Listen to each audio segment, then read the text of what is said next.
to follow up on what Councilman Mays was saying about the lead test, so we went to speak with Kurt Guyette of the ACLU.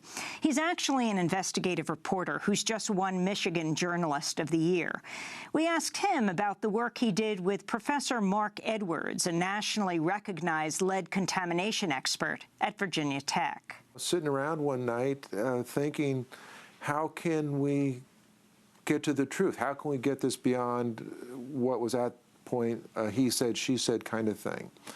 And I thought, oh, well, geez, maybe we could do our own test, because I had some money in my grant to pay for experts to do research for us. And so I called up Mark and said, how much does it cost for each test? He said, oh, $70.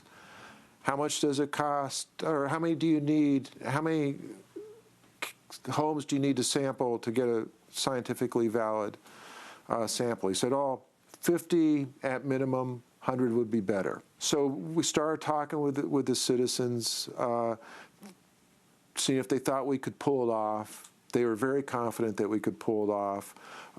Mark was confident that they could do it on their end.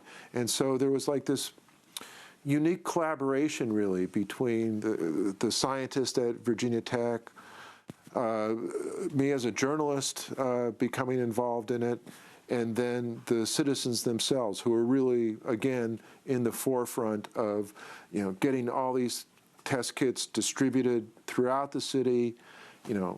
We ended up collecting 4 times as many as the city and state had collected in the previous 6 months in like a 3-week period.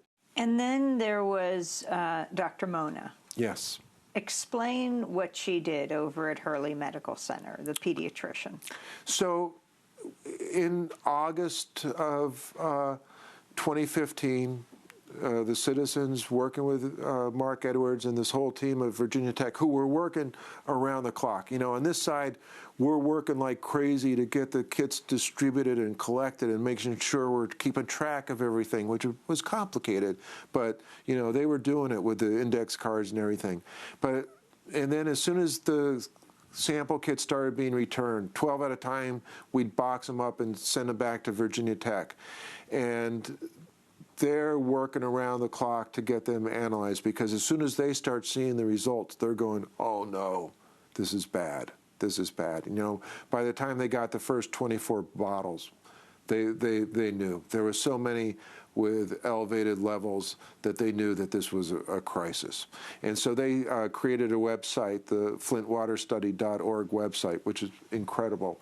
And they started posting results. And then people with elevated levels of lead in their water, they start calling them up and saying, stop drinking your water. It's dangerous. Dr. Mona Hanna-Attisha, a pediatrician at Flint's Hurley Medical Center, saw the results that Virginia Tech had produced, saw what high lead levels there really were in the water, and as a result of that, after I think talking to a friend, came up with their own idea. She came up with the idea of looking at records that were already on hand that for the lead blood levels in children under 5 in Flint and in Genesee County as a whole.